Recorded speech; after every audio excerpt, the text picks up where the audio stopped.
So what's going on, peoples? I'm back again for another story. Another story when I went to the county jail. Alright, so like it's a process. You get arrested, you go to like a central booking spot. Well, not in Georgia. Georgia, you get arrested, you go to the county jail, you await your trial, and then you end up getting sentenced or getting out. With me, I was on bond. So anyways, I take my sentence, right? It's a 15 serve 14, right? So I take my sentence and they give me a day. Literally, I'm like, I asked for a week, honestly. I was like, yo, can I get a week till I get my affairs in order and then I'll turn myself in? At first, the judge was like, yeah, that's cool. You've been flying back and forth. We ain't got no issue with that. Take your time. Okay. So then the family of the victim had stood up and was like, oh, no, we tired of this. It took so long, whatever. Anyways, it ended up being like, okay, you got one day. Come back tomorrow, you going to jail. So, all right, I ended up going to a hotel because I ain't had nowhere to go. I went to a hotel, got some Burger King, ate the Burger King, woke up the next day, literally went back to the courthouse. They gave me my sentence, 15 serve 14, 1 year on probation. And then they so after all that, they took me into custody. They brought me over to the county jail, fingerprinted me, all of that. So when I first got there, they put me in the hole because they knew I was a correction officer, and automatically, that's automatic. They're not gonna ask you, they're just gonna put you. So they put me in the hole, right? I'm in the hole, bruh. Sitting in this little ass room, day in, day out. Like a week goes by, same shit, bruh. No yard, no nothing. I'm in this fucking room. So then, like how they had it set up where I was at, there was 4 cells in the back of the hallway. And you had a door. And then there was 4 more cells. And those front 4 cells were for the women. The back 4 cells were for the men. So, and then past the women's cells was the shower that they had to bring us to take a shower. So every shower day, they would walk us by the women to go take a shower. So the women see who's back there, you know what I'm saying? So anyways, I see this one chick. Like, it got to the point where they wouldn't even escort us. They'll just hit the buzzer on the wall and be like, yo, you ready for a shower? Yeah, all right. They'll click your door. You walk out, and by yourself, you walk to the shower, take a shower, then you walk back. There's cameras everywhere, so they can see if you stop or whatever. But me, I was just like, I don't give a fuck. I'm about to do 15 years in prison, man. I don't care what they say. So I'm walking past the females, looking in their windows and shit, seeing who's in there. I seen this little white joint. Little thick white girl. She was a little thick white girl. So we started talking, whatever. I'm going to the shower. She's sliding notes under the door. I'm picking them up. Boom, walking to my room, reading them. We sending notes back and forth. We doing that. So she tells me, like, I guess this girl must have been a vet because I ain't even noticed. She's like, yo, pump your toilet out so we could talk through the toilet. And I'm like, pump your toilet out? How the hell you pump your toilet out? So then I'm like, yo, how do you do that? She's like, yo, put your pillow, take your pillow. They were plastic pillows. She was like, take your pillow, put it on the toilet, drop your knee on it like a suction cup, and it'll pump the water out. And it actually did. Like, you put your pillow on it, drop your knee, pull it up like a plunger, and it just sucked the water out. So we sitting there just basically on the damn, like, on the toilet, and we talking on the toilet. Like, it was crazy. I was bugged out. But anyways, that was my little inside the county jail girlfriend, whatever you want to call it. Right? Hold on.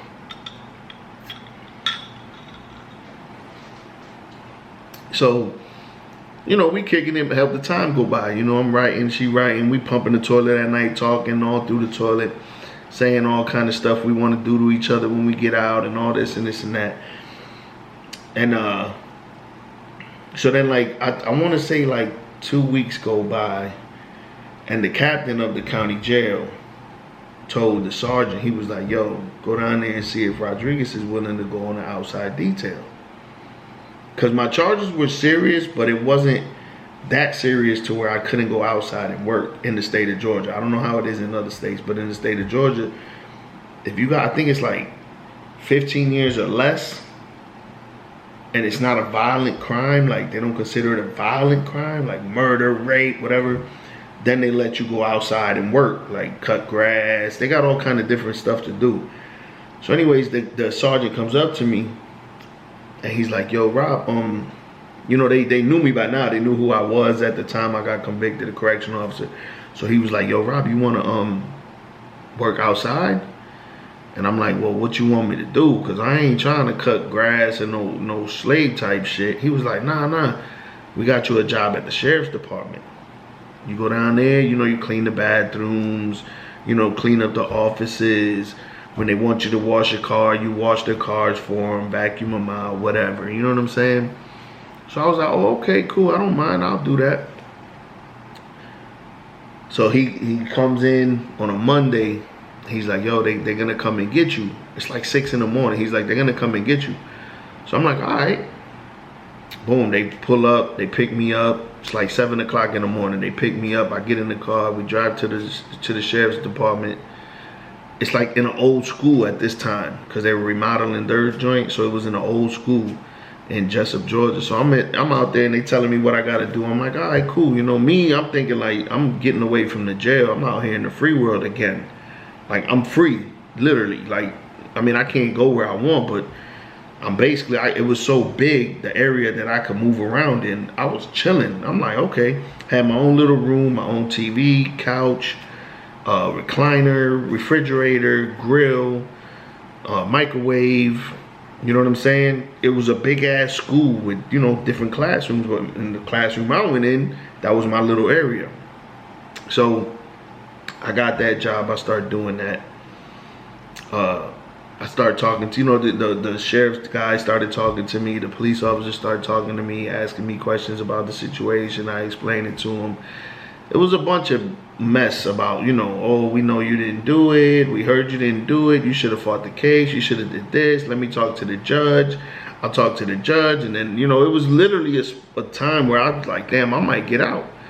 Because the sheriff, the captain of the sheriff's department knew the judge, and he was like, yo, I go there every day. I'm going to talk to the judge, see if we could do something about the sentence, blah, blah, blah. You know, I don't know if they really were doing it because it felt like they was really doing it, and I had a little thought in my head like, damn, I might get out of prison, man.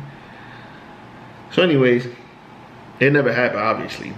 But I'm working there, and I get real cool with the captain. I was sending my money to the county jail and buying commissary, you know, and putting my food in the cell.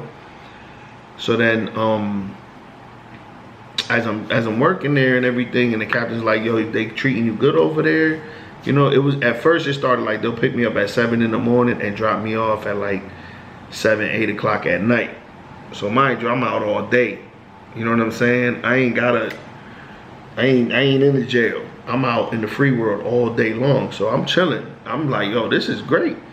Anyways, time goes on, and I'm telling the captain, I'm like, yo, they got me in the hole, in like protective custody. I was like, I don't want to be in protective custody, bro. Like, tell them to put me in population. I want to be in Gen Pop. I want to be in one of the dorms, man. So when I am there, because it was like sometimes on the weekends they wouldn't come and get me, so I'm stuck in the jail for the weekend. It was rare, but it happened. And when it did, I'm like, I want to be in the dorm, like, you know what I'm saying? I want to be mingling, talking shit with people, whatever. So he made it happen. They put me in population, you know, and it was like that. Like they would let us out for a couple hours for TV. Me and this dude, I got close with this dude. We got kind of tight. We would sit there at the table, cook meals, eat, watch TV. Then as time went on, I was doing it for like a month. And like I said, me and the captain would talk every day because I was basically his worker, you know what I'm saying? So whatever he said is what happened, you know, when it came to me. So then he comes to me one day, he's like, yo, he's like, You know, he don't talk like me. He obviously didn't say yo, but I'm just saying this how I talk. But he was like, you know, you sending your money to the jail, right? I was like, yeah. He was like, okay, do this. From now on, send your money here. Or if your people's is here, however you get your money, have them send it here, cash. And then you could put it in my office. And whenever you want some food or something, just go in my office, take the money you want, because it's your money, jump in one of the unmarked cars and drive to the store. I looked at him like, yo, this has gotta be a setup. It's gotta be. I'm like, wait a minute. You literally, I'm an inmate now. I'm in the county jail. I'm in blues. That's the uniform I had to wear. I'm like, you telling me I could go to the store? Like, to the store, the Burger King, whatever I want, Walmart, if I want food, whatever. He was like, yeah. He was like, I trust you. Just get your money, go wherever you need to go, get your lunch or whatever, and come back and eat your food. I'm like, yo, it blew my mind. It literally blew my mind. Cause I actually was doing that. Like, I'll go in there, get like $20, jump in one of the unmarked police cars, drive to the Burger King, get Burger King, drive to Walmart, get a couple of packs of meat, come back, cook the meat on the grill. Like, this is how I was living in jail, in the county jail. You know what I'm saying? At that place, I'm gonna be real. I feel like they treated me better than they treated other people because they knew I was a correctional officer. They knew I was ex-military. You know what I'm saying? Because I didn't see nobody getting that kind of treatment. You know what I'm saying? So then he was like, the captain was like, yo, I don't even want you to go to prison. He was like, I'm gonna see if there's a way that I can get you to do all your time right here in the county jail. That would have been beautiful. It really would have been, because I wouldn't have went through everything I went through when I went to prison. But he couldn't do it. Anyways, he kept me there as long as he could. Like, he kept me there for 4 months after I was sentenced and everything. Usually you're there for like 2 weeks and you're gone. He kept me there for 4 months. I got locked up in October. I left the county jail, I think, in February. All right, October, November, December, January, February. Yeah, October, November, December, January. Yeah, yes. So, anyways, by time there though, like, I got so comfortable, I started walking through the school and looking into the room. Now, mind you, in Georgia, these schools are like open. They're not like New York where it's all closed and once you in there and you close the door, that's it. Nah, these, you go to, I'll leave a classroom, it's like a hallway outside that you walk to your other classroom. So me, being me, I grabbed this, I go to one of the rooms, like one of the classrooms, and they actually had a bed in the classroom. And I'm like, damn, what the hell they got a bed in here for? So, me being me, I started calling little chicks that I knew in the area and was like, yo, come through. You know what I'm saying? Just come around the back, whatever, gave them directions, go to this room, go in there, and don't come out. You know, I'm gonna come in there. When the coast is clear, I'm gonna slide in there. Slide in there, do my thing, boom. They roll out, I'm back to work like nothing ever happened. So, I think it was like my 2.5 month, I started doing that. Like, started having people pull up so I could get the bus down, bus them down, and then, you know what I'm saying, send them on their way.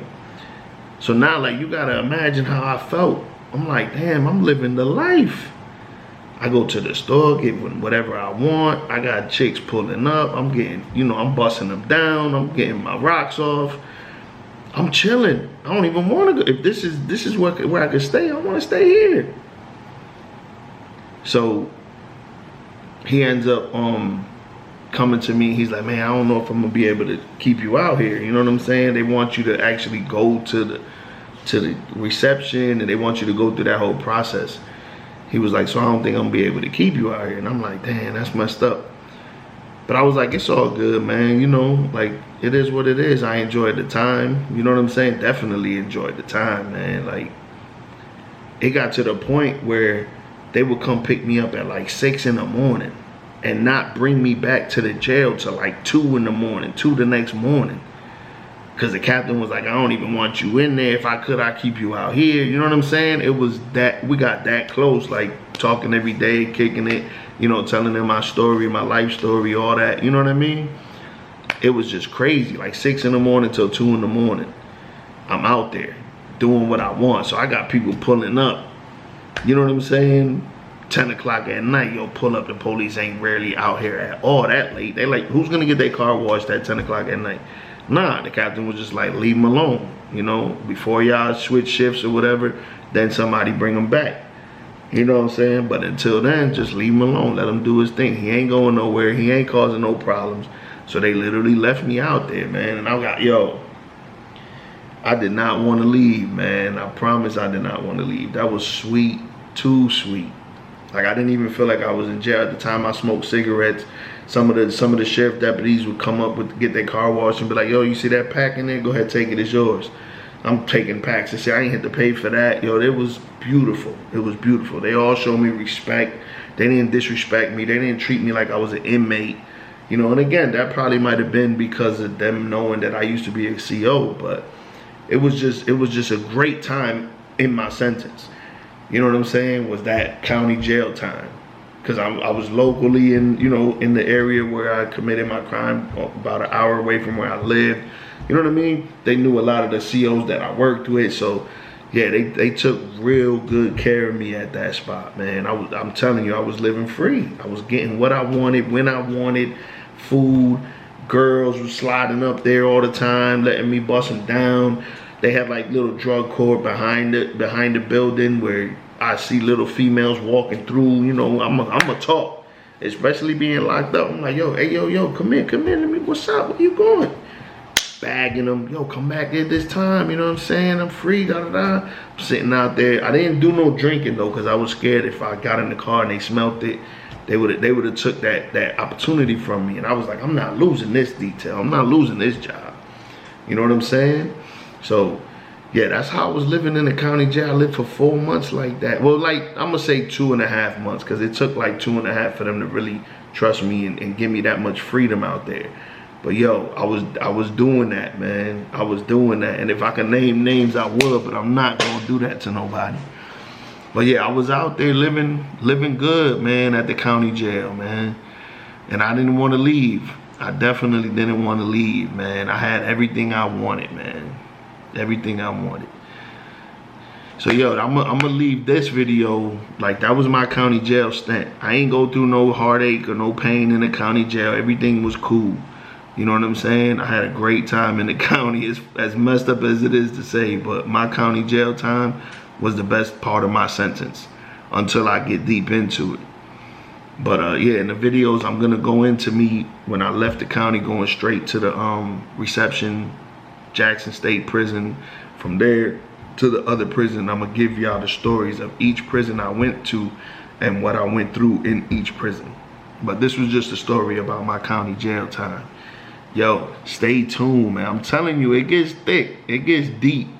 Like, a lot of the things, sometimes I went through some hard shit, but sometimes I had a great time, man. As sad as it is to say, I did it, man. So stay tuned, man. Yo, get on my joints, man. Comment, ask questions, whatever, man. I'm here. I read all the comments. You know what I'm saying? I appreciate all the love, all the likes, all the, you know, share my joints, share my videos. You know what I'm saying? I'm trying to get my story out there, man. It's going to be laughing times. It's going to be damn, that's fucked up times. It's going to be, wow, I can't believe you seen that, heard that, went through that, met these people. It's so much I got to talk about. So, yo, stay tuned, man. And give me the feedback. Please give me the feedback. I want to know what y'all think about my situation. And if you got any questions, ask them. I'm going to give you the answers truthfully. That's what it is with me. Stay tuned.